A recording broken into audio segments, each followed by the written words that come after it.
My name is Mike Levitt. I'm your host of And If Love Remains. In 1946, a journalist and author named Henry Hazlitt wrote a book called Economics in One Lesson. This is a book that has been very influential among many economists, and many received their first lessons in economics in this short book. And I'd really recommend anybody to read it. It's a great book. But it was written in 1946. It is a little bit dated. And recently, well, relatively recently, in 2011, a man by the name of John Papola, he produced a song, actually two songs, but we're going to talk about one today. And we can call this an economic lesson in one song. It's a brilliant song. The one we're going to talk about is called Fight of the Century, Keynes versus Hayek, Economics Rap Battle Round 2. It's round 2 because there is a rap battle that actually came before it, which is a little bit more technical. I think this is a better starting place, and I'm excited to go through it. This was such a fun song to listen to and wrap your hands around. There's a lot going on here. So what I'm going to do, this is something new, is I'm going to take this thing apart. We're going to listen to it in pieces. And what I really enjoy about this is you can, although it does definitely come from a free market perspective. In other words, in my opinion, Hayek gets the better arguments, but they're not strawmen. They're not taking Keynes and strawmanning them. They're making really good arguments on both sides, and I really appreciate about this argument. First, a little bit about Keynes and Hayek. They were contemporaries. They were both world-renowned economists. John Maynard Keynes, his probably is maybe the most important economist of the 20th century. And he came up with a school of thought. It's now known as Keynesian economics. But basically it's an idea that governments can play a very large role in help to stimulate an economy. If it looks like there is a recession or depression coming, that simply by infusing money into the markets, it doesn't matter where that comes from or what kind of debt is occurred. But what matters is that you have this infusion of capital that gets in and kind of sparks the economy and keeps it going. And the idea was that by doing that, it would keep depressions or recessions turning into depressions, and it would keep even certain recessions from actually happening if we could catch it in time. So that was the theory. Friedrich Hayek is a Nobel Prize-winning economist as well. His probably most famous book is The Road to Serfdom, and it's a beautiful book. It's a really important book, but he comes from an Austrian perspective, which is a free market idea, and that idea is basically that the Austrian economic model is one of the business cycle, meaning that if governments infuse money into an economy, it creates malinvestment. Malinvestment is simply a way of saying that people are going to invest in certain things and overprice them and create a bubble. And when that happens, a bubble is inevitable. And the problem isn't from the bubble itself, but it becomes beforehand. It comes from an infusion of cash that, anyway, so that's the theory. And so these recessions and these depressions are actually caused by the solution that Keynes implements. So you can see, I mean, it's a very important debate that today. So the thing I love about the song is it really brings it into a way of understanding this very simply. But I'm going to go through it one by one. And now I am not an economist. So I don't even pretend to be one on TV. I'm a musician. And the great thing about being a musician is you only have to spell to G and you only have to count to 4 most of the time. So I'm not pretending to step outside my bounds, but I do think I can provide maybe some perspective on and at least some commentary that can help people understand these really important concepts. So we're going to jump into the song right now. Return of the Master. John Maynard Keynes, F.A. Hayek. round 2. Round 2.0. Same economists, same beliefs, New microphones. new mustaches. Here we are, peace out, great recession. Thanks to me, as you see, we're not in a depression. Recovery, destiny, if you follow my lesson. Lord Keynes, here I come, line up for the procession. We brought out... Okay, so it's important to realize that this was produced in 2011. So we are coming out of the Great Recession of 2008, 2009. And that was a very difficult time for a lot of people. And so here's Keynes. He's making this case that, listen, all you got to do is follow my prescription. I've got the answer. And if you follow these, these things, if you do these things, then not only will we will see a recovery happen. So just stating the We point. brought out the shovels and we're still in a ditch and still digging. Don't you think it's time for a switch from that hair of the dog? Friend, the party is over.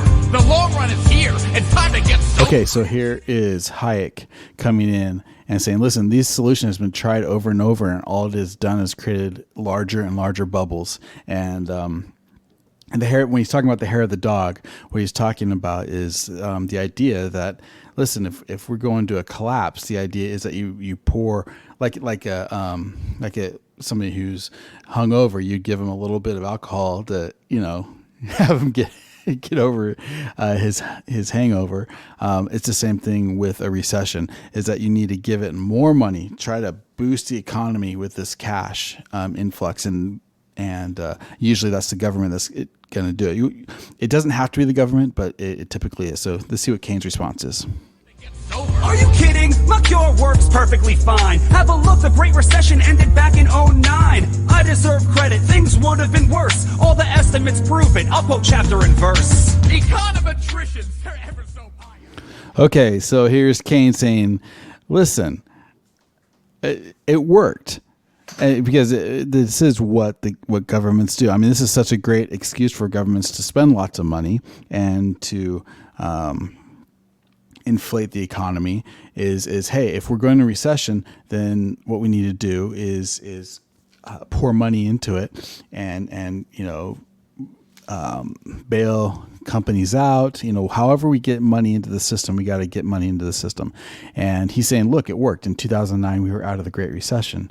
And if you look at all the numbers point to that. And the numbers also point that it would have been worse if we wouldn't have done it. So that's his argument. Econometricians, they're ever so biased. Are they doing real science or confirming their bias? Their Keynesian models are tidy and neat, but that top-down approach is a fatal conceit.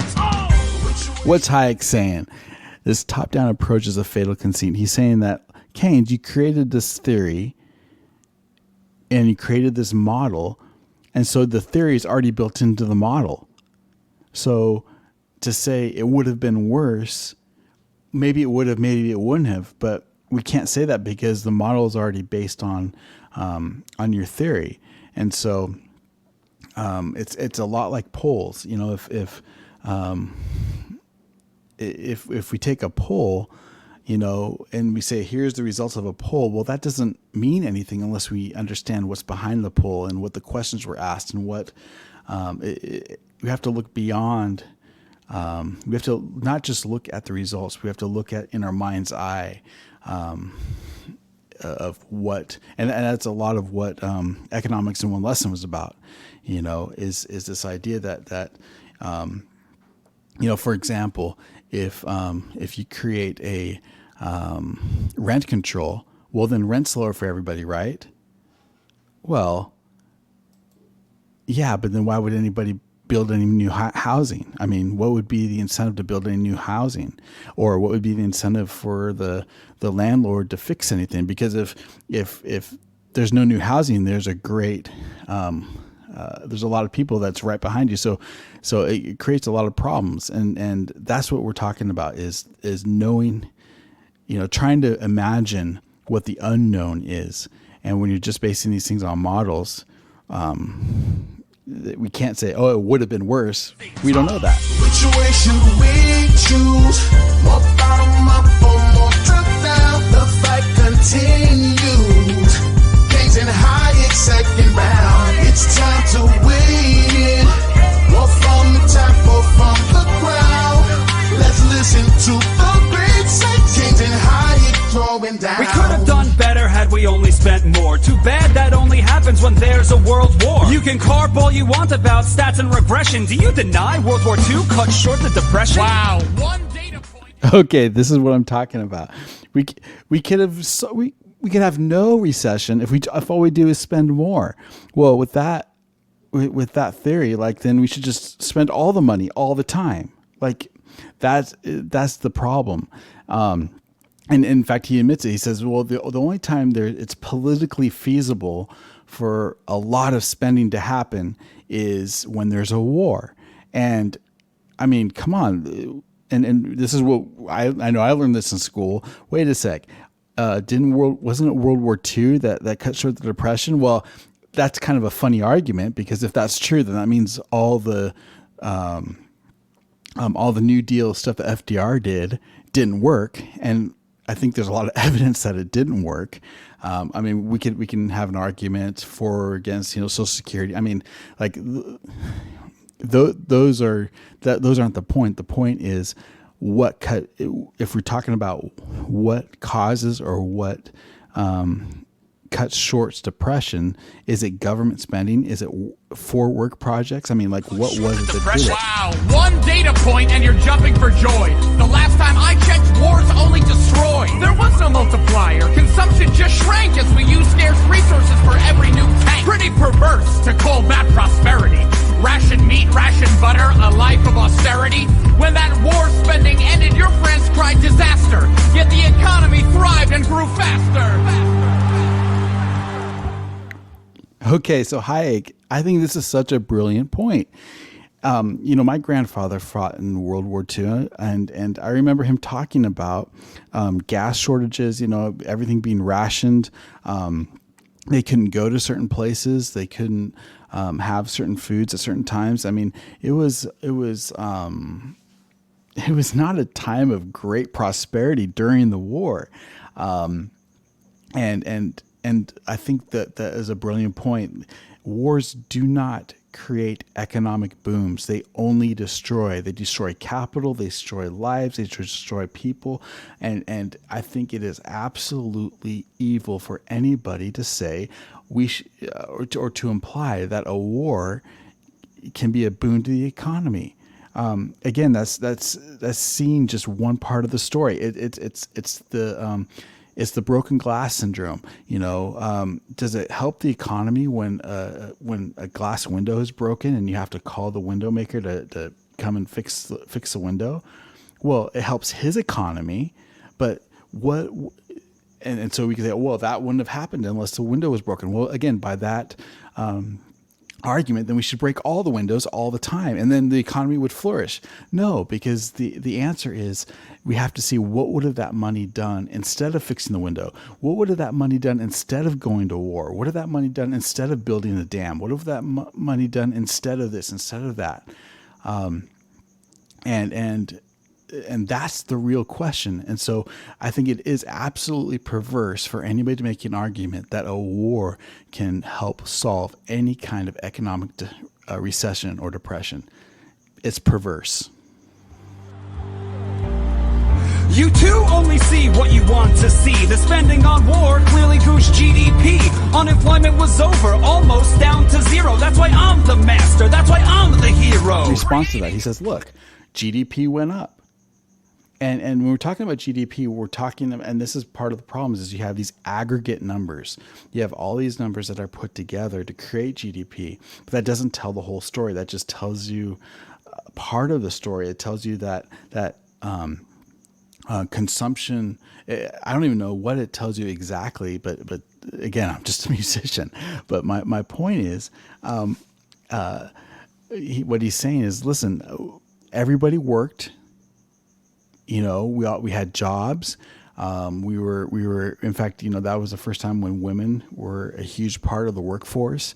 And I should say the modern workforce, because clearly they worked before that. They did a lot of work. But part of the modern kind of economy workforce, and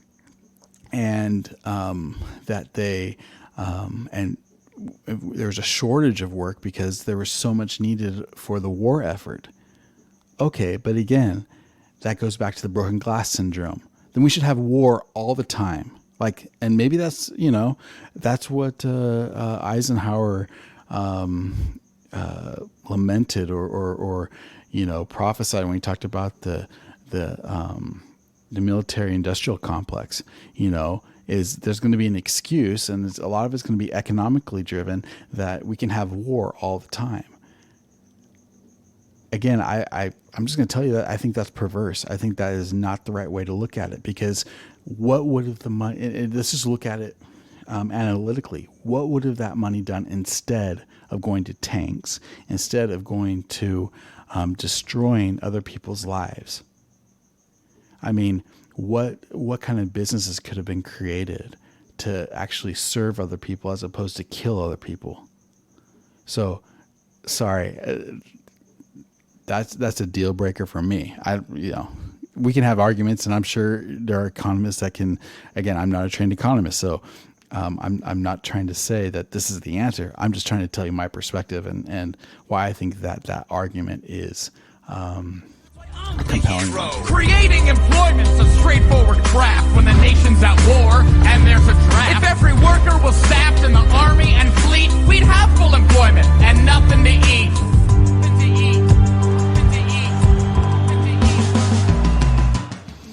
Okay, so Hayek made my argument much better than I did.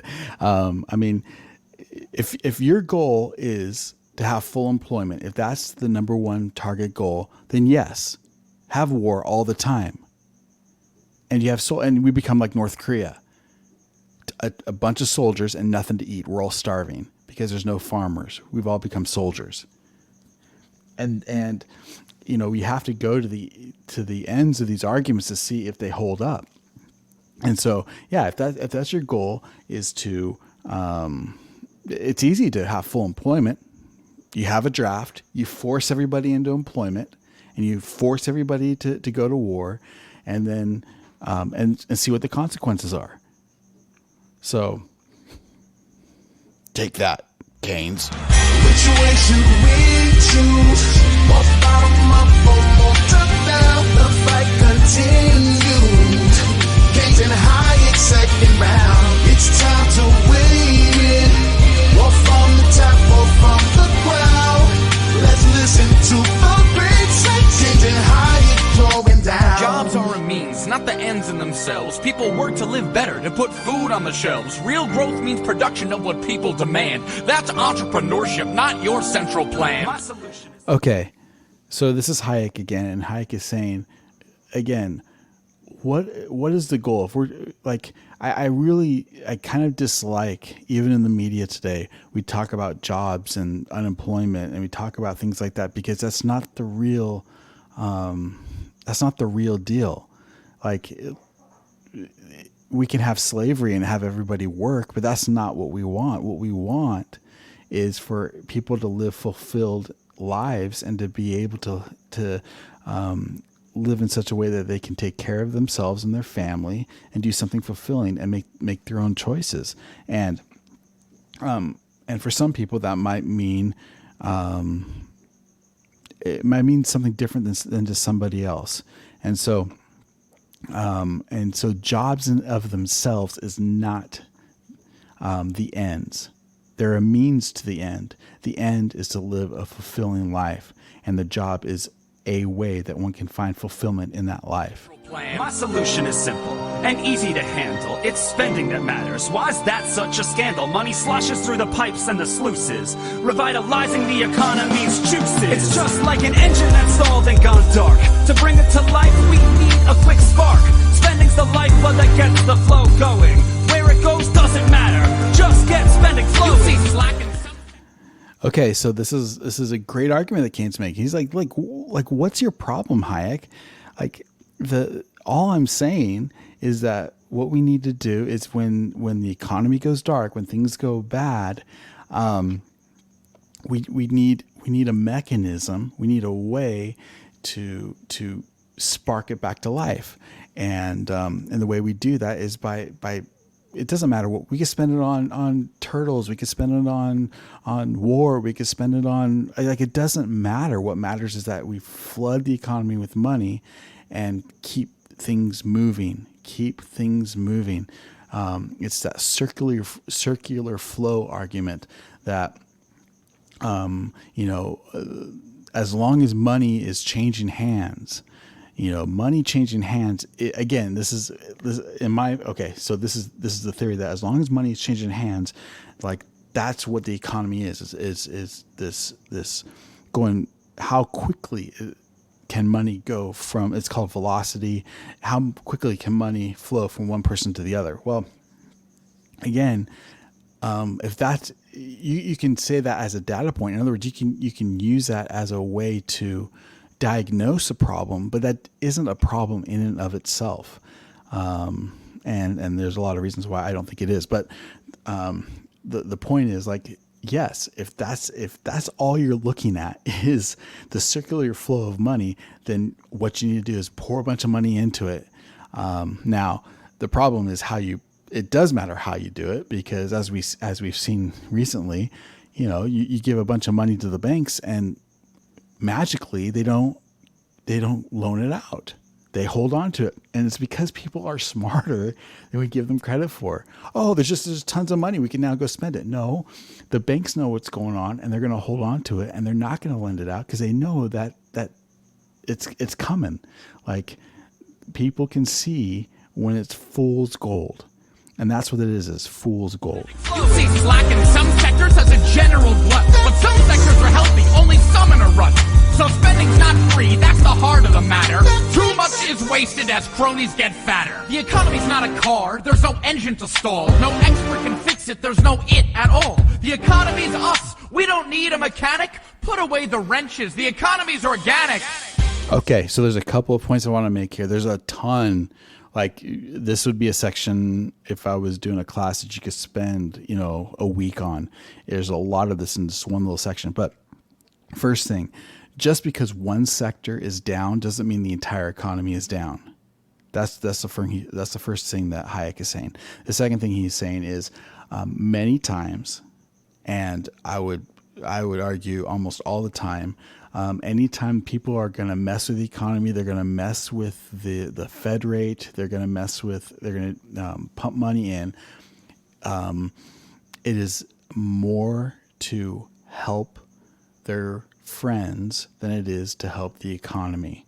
And we saw this just with the coronavirus when the small business loans came out. This was an idea that, wow, we're shutting down the whole economy, and so people are going to need money in order to keep their businesses afloat. So they created these loans. Well, where did those loans go to?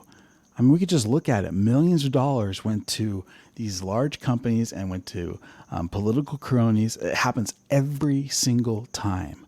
Every single time. Okay. The second thing I want to mention in this section. The economy is not like a car to be fixed. It's like a tide to be harnessed. It is a natural phenomenon, the ebbs and flows of the economy. And it's such an important thing to understand.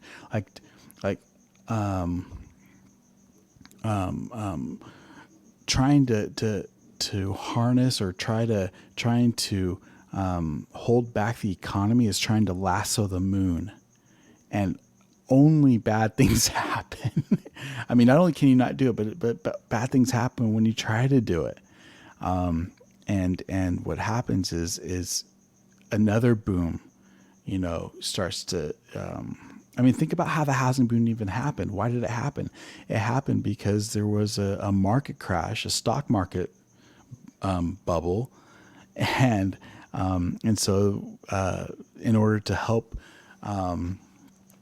2001, there was a stock market bubble that crashed. And when that crashed, what did we do? We said, we need to lower interest rates. Well, the effect of lowering interest rates were to create a housing bubble because people could then borrow money very, very, very cheaply under a natural rate. And when that happens, and then you create an environment where banks aren't allowed to fail or are quote too big to fail. When you create that kind of environment, then you're building into itself a boom bust cycle or a bust boom cycle, and that's what's happening. So the economy is not like it's not a computer that you can just mess with the dials on it. The economy is you and me and everybody living their lives, and that's what Hayek's trying to say. Is it's individual decisions made by individual people with their own dreams and their own ideas and what they want to do. And for us to try to, to manipulate that is what causes a lot of these problems. Situation we choose. More bottom up or more top down. The fight continues. Keynes and Hayek second round. It's time to win. Or from the top or from the ground. Let's listen to the great Keynes and Hayek going So down. what would you do to help those unemployed? This is the question you seem to avoid. When we're in a mess, would you have us just wait, doing nothing until markets equilibrate? Okay, so I think this might be one of Keynes' best arguments. So what you're saying is you just want us to sit back and do nothing? Like when there's hurting, when people are hurting and there's significant problems, like what is the answer? We have to do something. And I have a solution. We're gonna give people, or we're gonna pump the economy with a lot of cash, and what that's going to give people hope. It's going to give people the idea that they're frankly that they're richer than they are, and so then that's going to keep the economy going. So what is your solution? Like, that's my solution. What do you say? And I actually think that's a really excellent argument. Like, nobody likes to sit back and do nothing when there's a problem. And it seems Hayek and Austrian economists are saying, well, hey, it's not a big deal. That's not what they're saying, but I can totally see that argument of like, hey, it's no big deal. Like, hey, just code, just learn to code, just figure something else out, All right, so let's see what Hayek's response to that is. I don't want to do nothing. There's plenty to do. The question I ponder is who plans for whom? Do I plan for myself or leave it to you? I want plans by the many, not by the few. Let's not repeat what created our troubles. I want real growth, not a series of bubbles. Stop bailing out losers. Let's prices work. If we don't try to steer them, they won't go berserk. Come on. Okay, so Hayek is saying, yeah, there's lots to do, but it's not for somebody 1,000 miles away to decide what I should do with my life. And it's not for, and what is really happening is giving false growth signals. It's kind of like if you have a car and you're driving and you see the check oil light or the check engine light come on, and you're like, uh-oh, that's going to be a problem. oh, I got a solution. I'm going to go and I'm just going to snip the cable, and now the light won't turn on. Now everything's fixed. And that's Hayek's argument. He's saying all you're doing is covering up the real problem, and we're going to create a bigger bubble and a bigger bubble and a bigger bubble. Go berserk! Come on, are you kidding? Don't Wall Street gyrations challenge a worldview of self-regulation? Even you must admit that the lesson we've learned is more oversight's needed, or else we'll get burned. Okay, so Keynes is saying, wait a sec, we tried this. He's saying, you saying I tried it and it didn't work. Well, I'm saying you tried it and it didn't work. You know, we tried self-regulation, and what happened? Like this is what caused his argument. Is this is what caused the Great Recession? Is all these private companies, you know, doing bad loans and you know, greedy corporations, you know, so we actually need a referee. We need somebody to come in and say, this is how things should be. We need to regulate things even more. And so that's his argument. Oversight? The government's long been in bed with those Wall Street execs and the firms that they bled. Capitalism's about profit and loss. You bail at the losers, there's no end to the cost. The lesson I've learned is how little we know. The world is complex, not some circular flow. The economy's not a class you can master in college. To think otherwise is the pretense of knowledge. Okay, I want, again, there's a lot kind of packed into there, but one thing I want to mention at the very beginning, it is an incestuous relationship that government has with big finance. And if you look at the Fed, if you look at the Secretary of the Treasury, anybody who makes, you know, decisions from Washington about the economy, they're all the same people that run Wall Street firms. And that's why you get ideas like too big to fail. I don't know who thought it would be okay for people to do terrible loans and then the government bail them out just so that they could pay, you know, huge bonuses to people. I mean, that's ridiculous, but that's what happened. And that's because it's the same people who are in government that are they come from the same places. And then you have the same people that are commenting on them in the media. So it's this echo chamber, and that's a real problem. Is it's all the same people that are talking to each other and making these decisions. Of knowledge. Which way should we choose? Bottom up or top down? The fight continues. Keynes and Hayek second round. It's time to win. Or from the top or from the ground. Let's listen to the great say. Keynes and Hayek going You down. get on your high horse and you're off to the races. I look at the world on a case-by-case basis. When people are suffering, I roll up my sleeves and do what I can to cure our disease. The future's uncertain, our outlooks are frail. That's why free markets are so prone to fail. In a volatile world, we need more discretion, so state intervention can counter depression. Okay, so this is Keynes basically saying that, look, we need the state involved in this. The state needs to have the authority to come in and fix things when it sees that things are wrong. The problem is, you know, who watches the Watchmen? I mean, you know, like at some point, it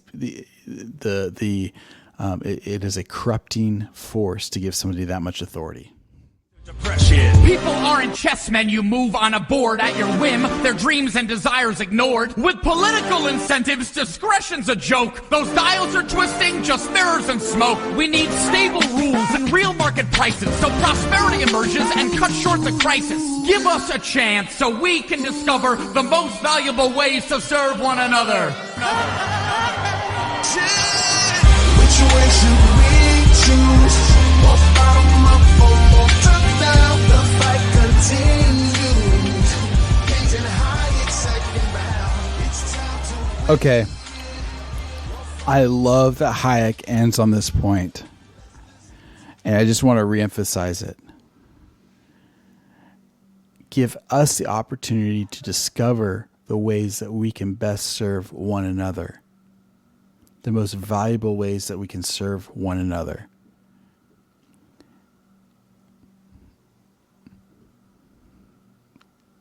That's the argument for free markets. That's the argument, is that we need to be able to,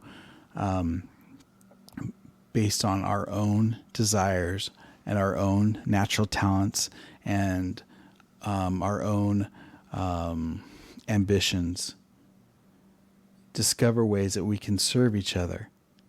And there's nothing greedy about that.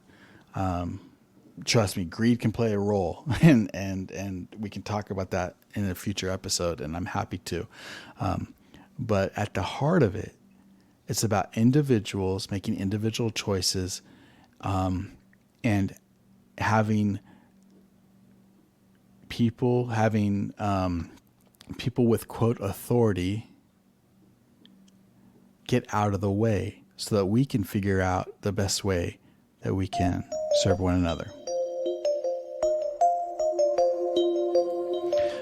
In the description, I'm going to have a link to the YouTube video by Emergent Order. And hopefully I can,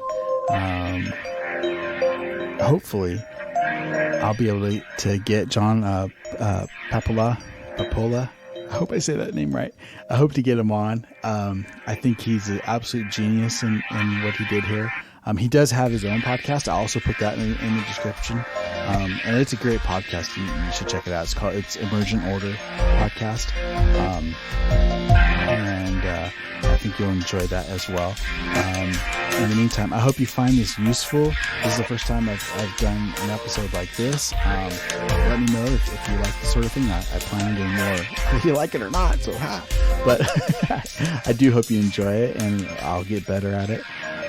In the meantime, this is Mike Levitt with And If Love Remains. Like it, share it, and I hope you got something out of it today.